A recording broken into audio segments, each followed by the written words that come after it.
Constraint itu adalah aturan yang ditekankan atau diaplikasikan ke dalam kolom-kolom data yang ada di sebuah tabel. Jadi kolom itu kalau ada diterapkan gitu akan terjadi apa? Yaitu kekangan. Kok kolom Pak? Betul, karena field yang kita akan aplikasikan. Contoh misalkan kemarin masih ingat ya, ada primary key yang mana fieldnya adalah, nah ini ada nih. Nah, masih ingat join-join? Nah, join itu juga sama. Di sana ada constraint juga. Nah, contoh di sini ya. Facts, itu ada city, fakta, dan kota. Faktanya ada ID. ID inilah yang akan kita kekang dengan facts tadi ini. Di sini dia punya fx ID, di mana fx ID ini adalah foreign key, berasal dari ID yang ada di fax. Gitu ya. Nah, itu kurang lebih kemarin pas tutorial, ya, tutorial juga sama ya, sama. Kurang lebih sudah disampaikan. Jadi constraint tadi seperti itu. Jadi setelah kalian merancang adanya IRD-nya, dan kalau kalian mengidentifikasi adanya EER, kalian buat itu.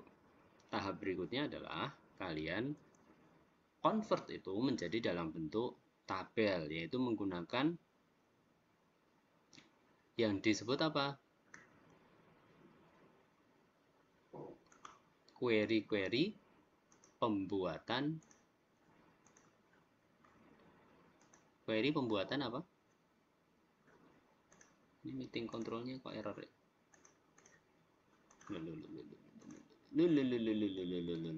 Kok error? Nggak bisa ditekan ini saudara-saudara. Halo, suara saya terdengar?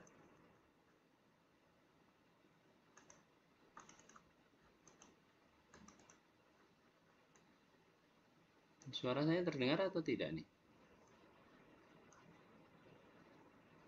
Terdengar ya, baik. Sunyi sepi. Ya aku sendiri ini ngeheng ini kayaknya. Ngepak ini, aduh, zoomnya ngepak saudara-saudara. Share screen-nya masih terlihat nggak?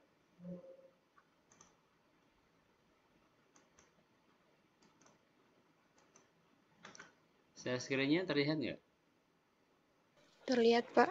Ya, oke. Terlihat, Pak. Baik. Jadi itu ya, jadi kalian harus mengenerate atau membuat yang disebut sebagai, kenapa ini nggak mau? Yang membuat sebagai, ya disebut sebagai apa? Oh, ini baterai saya, ini baterainya ini mau habis ini mouse-nya. Kayaknya sih klik harus dengan force. Jadi gini ya, ini penugasannya gambarnya seperti itu. Jadi kalian menerapkan yang disebut sebagai pengembangan dari awal itu ya, dan bikin ERD-nya nih. Nah, ERD-nya itu kan udah selesai nih. Nah, tinggal kita bentuk menjadi dalam bentuk apa?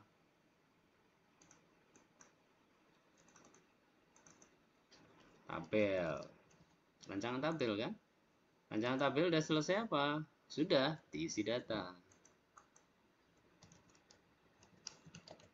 Nah, diisi data nanti selesai apa? Nah, kita akan minta kalian untuk menampilkan info. Jadi contohnya gini, misal ada kasus ya. Kasusnya itu adalah di sana nanti, contoh misalkan di SMBD kan ada kasus pasien, dokter ya, atau di rumah sakit ya, ada sistem informasi SIM-RS ya istilahnya. SIM-RS itu kalian udah tahu ya aktor-aktornya siapa saja.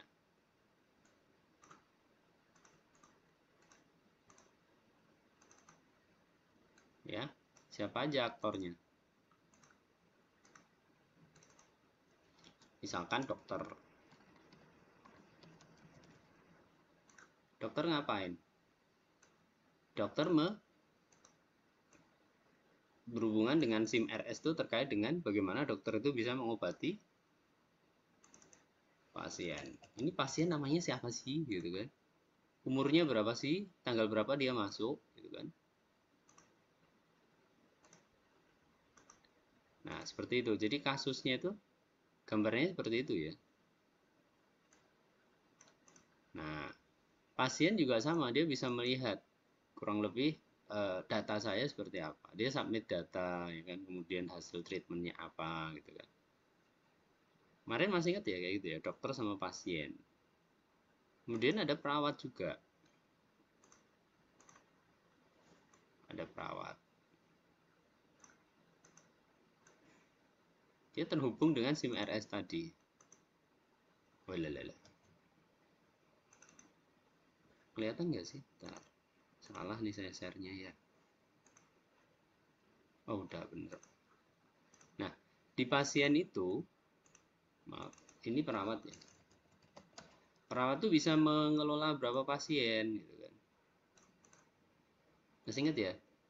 Nah, ini namanya use case ini. Ini namanya diagram use case. Jadi penggunaan dari sebuah sistem informasi itu digambarkan dengan diagram use case. Nah, dimulainya biasanya seperti ini. Atau konteks diagram gitu ya. Konteks diagram. Ini panahnya bisa dua arah ya. Dua arah enggak ada. Dua arah ini. Nanti ya, jadi lebih detailnya kayak gitu. Jadi ini nanti kalian akan buat ya dari contoh kasus semacam ini. Jadi ada contoh kasus semacam ini. Jadi dokter itu mengelola pasien. Pasien itu nanti akan ditaruh di bangsal. Ya. Bangsalnya gimana? Ini ada nih satu lagi nih. SIM RS itu ada data bangsal. Tapi ini operatornya atau si penggunanya adalah 1, 2, 3. Bahkan pasien pun bukan pengguna ya. Biasanya malah ya. Dia hanya objek dari data tadi. Nah, semacam itu ya. Jadi akan ada kasus semacam ini di mana kalian mengikuti kasusnya tadi, memproses itu dalam bentuk ERD, tabel-tabel di dalam sebuah database, diisi datanya, tampilkan datanya. Contoh misal ya, terakhir ini outputnya dari informasi yang mau diambil itu adalah siapa dokter yang merawat pasien tertentu gitu ya. Jadi pasien sidik itu dirawat oleh dokter siapa gitu. Kemudian data pasien si Irfan itu mana gitu, dia sakit apa, dia mendapatkan perawatan apa, kemudian pasien tersebut termasuk pasien apa, rawat inap atau rawat jalan. Nah, ini satu kasus ya. Ada kasus lain, contohnya adalah sistem informasi perpustakaan. Di sistem informasi perpustakaan tentu aktornya kalian sudah tahu ya. Yang petugasnya, peminjamnya, ya. Kemudian bisa jadi kaperpusnya gitu. Misalkan seperti itu. Jadi ada aktor-aktor tadi. Di mana sistem informasi itu tentu kalian harus rancang apa database-nya. Kasus-kasus itu nanti mulai dari yang sederhana ke yang kompleks. Ya, harapannya adalah kalian mengalami proses pengembangan database ya, dengan keilmuan yang sudah kalian dapatkan dari dulu di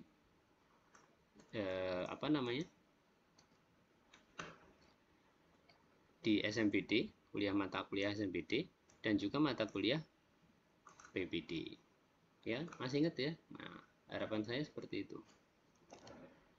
Harapan saya seperti itu. Jadi, kalau SMPD-nya kalian itu nggak terlalu bagus, nah ini bisa nih kalian coba nanti pelajari kembali kemudian nanti implementasikan dalam bentuk ini. Nah, yang terakhir biasanya saya berikan satu kasus yang besar. Kemarin itu kaitannya dengan salah satu soal uji kompetensi yang ada di uji kompetensi administrasi database. Sehingga kalian insya Allah nanti kalau sudah pernah ketemu itu, ketemu lagi, tidak akan terlalu bingung. Nah, harapannya adalah di akhir perkuliahan kalian besok ada fasilitas itu di mana kalian diberikan kesempatan untuk uji kompetensi. Kalau di prodi sistem kemarin satu batch itu, satu angkatan itu mendapatkan hak itu semua. Jadi nggak perlu bayar, sudah di cover oleh prodi. Jadi di sana silahkan ikut uji kompetensi. Lulus nggak lulus itu hak kalian. Kalau lulus, alhamdulillah, saat kalian lulus nanti kalian punya sertifikat kompetensi yang diakui secara nasional. Karena itu dikeluarkan oleh Badan Sertifikasi atau Badan Standarisasi Profesi BNSP, Badan Nasional Standarisasi Profesi. Dan itu bisa digunakan untuk melamar kerja. Dan juga kalian punya ijazah. Mungkin beda dari prodi lain, mungkin ya. Saya nggak tahu. Kayaknya ini bagus. Nah, kalau kalian mendapatkan kesempatan itu tentunya latihannya di sini, ya kan? Setelah latihan di sini, besok pas mau TA besok, kalian bisa memilih topik sistem informasi yang mana mengimplementasikan keilmuan kalian di sini. Atau tidak, ya. Pak, saya mau ke bisnis intelijen. Oh, berarti dasarnya tetap di database itu. Jadi kalian udah tahu dasar-dasar pembuatan database itu seperti apa. Baik, itu ya orientasi awal kaitannya dengan penugasan. Nanti bisa disimak kembali di YouTube. Karena ini saya rekam kan. Muka aja terekam. Kemudian mengenai materi.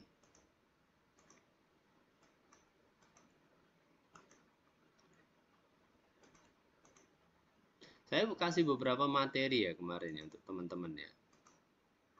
Nah, ada baiknya kalian baca gitu ya. Kemudian kalian coba untuk memahami gitu ya.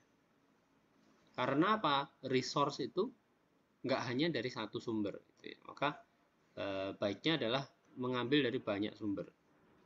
Ini bagus ya tutorial point ini. Karena dia mengcover cukup banyak materi dan kalian bisa lihat ya cheat sheet-nya. Ya, cheat sheet itu adalah kemarin tuh query-nya itu sintaknya seperti apa. Nah, dengan mudah kalian bisa lihat. Itu ya. Nah, termasuk di constraint. Kalian sudah belajar constraint kemarin. Menggunakan constraint primary key ya. Dan foreign key. Ya kan? Kemudian ada cascade. Cascade. Nah, di constraint itu tentu kalian bisa mengedit itu gitu ya. Jadi pernah ya lihat ada satu buah tabel di mana tabel tersebut tidak sesuai dengan kehendak kita. Jadi yang dilakukan adalah kita mengalter tabel tersebut, mengubah, mengalter. Bukan mengupdate ya. Beda ya. Mengupdate itu isi dari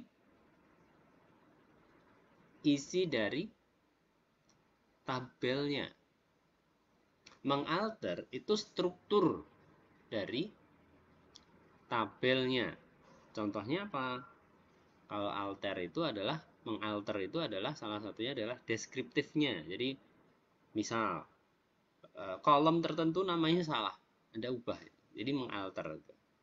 Kemudian nggak ada constraint tertentu di sana. Kita harus tambahkan constraint, itu bisa dialter pakai itu. Nah, berhubungan dengan constraint, maka kalian bisa lihat di sini ya.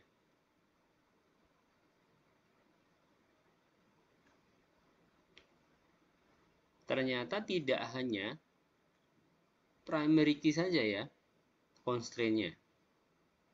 Foreign key saja ya ininya. Jadi cukup banyak. Not null constraint, net default constraint, unique constraint gitu ya. Kemudian ada indeks begitu ya. Untuk apa? Kemarin masih ingat ya indeks itu apa tujuannya? Di teori sempat saya sampaikan, di SMBD pernah saya sampaikan juga. Indeks itu untuk apa? Ada tuh. Udah tahu kali ya. Disampaikan di sini constraint bisa dispesifikasikan saat tabel itu dibuat. Atau Anda bisa menggunakan alter table statement. Setelah tabelnya tadi terlanjur dibuat. Namun, saat kalian ingin menghapus constraint tertentu, caranya gimana? Kalau kemarin saya praktekkan apa? Ada yang masih ingat nggak?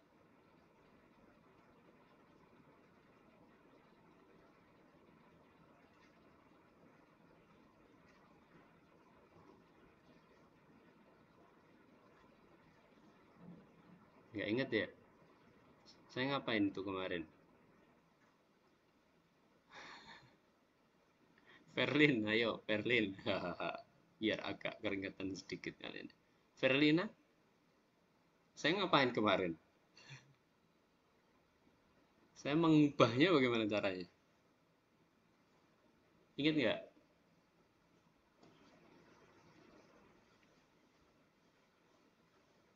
Pakai perintah apa? Verlin nggak nyambung. Oke, Devita. Devita kemarin saya ngapain? Pas saya salah bikin itu sebuah tabel. Kemudian apa yang saya lakukan?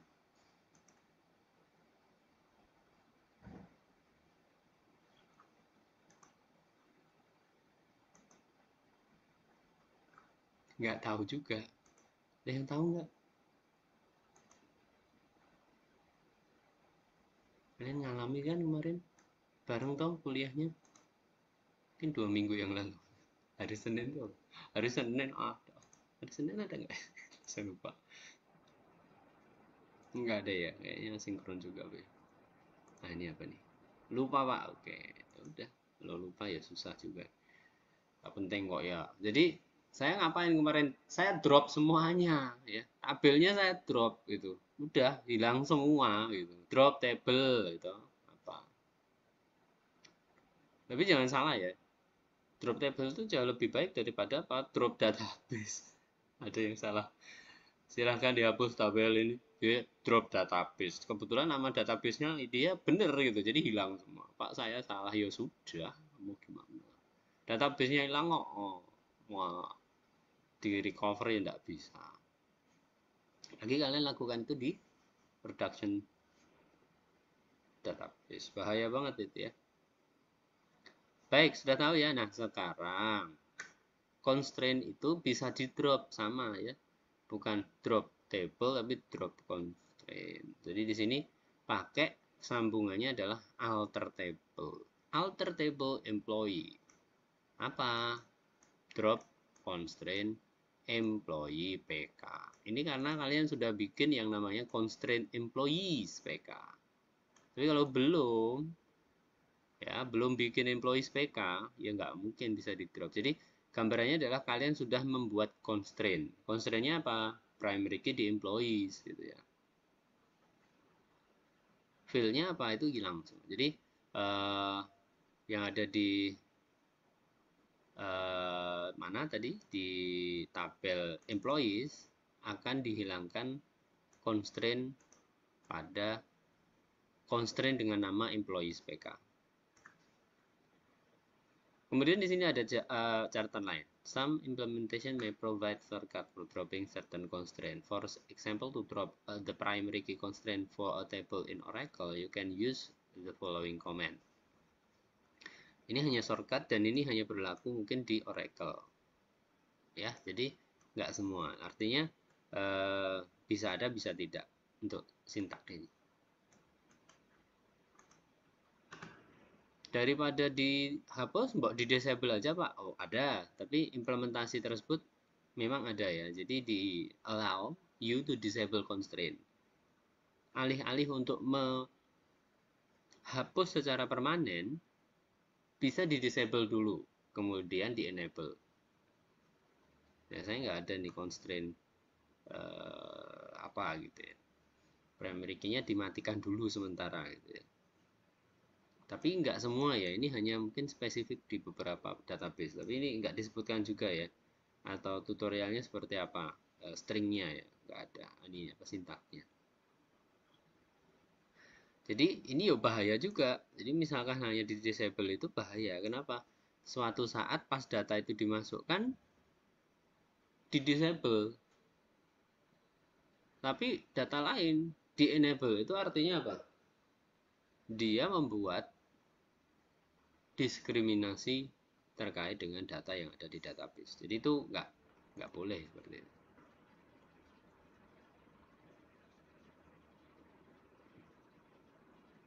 Baik, Nativa udah jawab tadi ya. Oke. Jadi betul saya hapus ya. Saya drop. Bukan delete, delete apa? Isi tabel. Integrity constraint. Udah ya, ini kurang lebih tadi. Ini sudah kita bahas kemarin. Ada referential integrity. Ya, integritas referensial masih ingat ya? Termasuk di dalamnya PK, FK, ini constraint sama other constraint yang disebutkan di atas. Jadi supaya integritasnya itu terjaga. Ya, karena di database management system tidak boleh, kalau kaitan relational database management system itu tidak boleh kalau tidak menggunakan pendekatan ini. Jadi dia tetap harus memiliki constraint tadi. Baik, cukup untuk constraint. Kita move on ya, 5 menit nih ya. Coba kita bahas dulu 5 menit apakah masuk.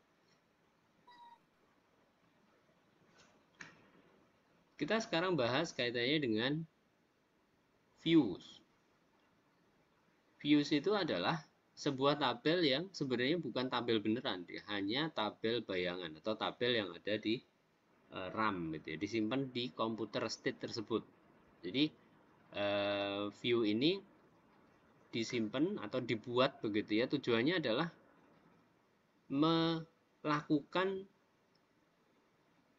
query ya terhadap atau menjalankan query gitu ya yang sudah dicatat di sana. Query-nya apa? Query penampilan, menampilkan. Jadi bukan istilahnya itu bukan menyuruh database melakukan perubahan tertentu, enggak ya. Dia hanya menampilkan saja.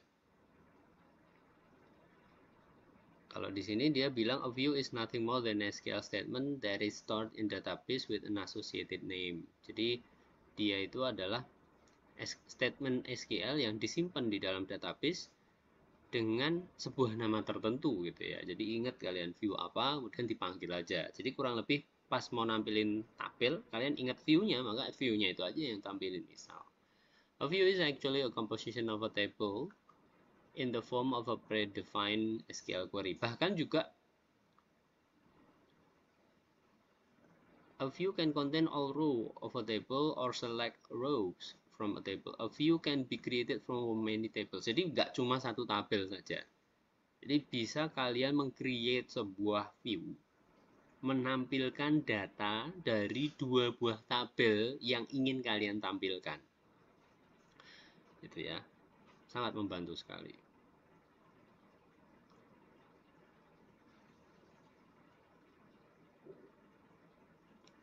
Nah, ini contohnya ya. Ada tabel customer. Ya. Kemudian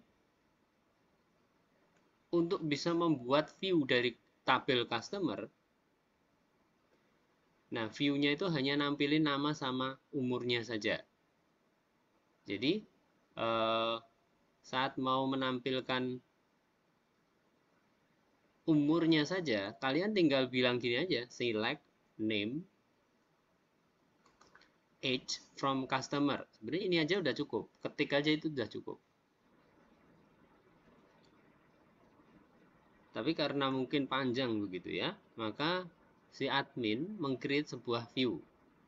Ini hanya contoh aja sih, kayaknya nggak terlalu banyak berguna. Membuat view. View-nya ini tujuannya adalah saat dia select all from view tersebut, maka dia akan nampilin query-nya yang disimpan di situ. Jadi masih ingat ya, definisi dari view tadi apa? Hanya sebuah SQL statement yang disimpan di dalam sebuah database dengan nama terasosiasi, ya. Contohnya tadi ya, customer view. Jadi dia select all from customer view gitu dan munculin select name age from customer. Ya, gitu. Jadi ini kurang lebih hasil yang dimunculkan.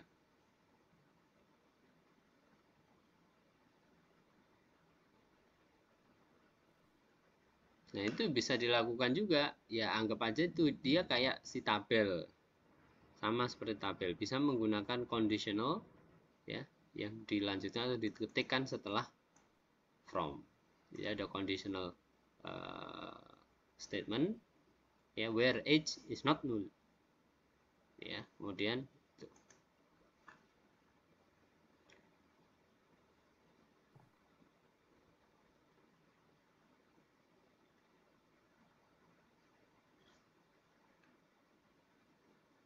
a view can be updated under certain conditions which are given updating a view.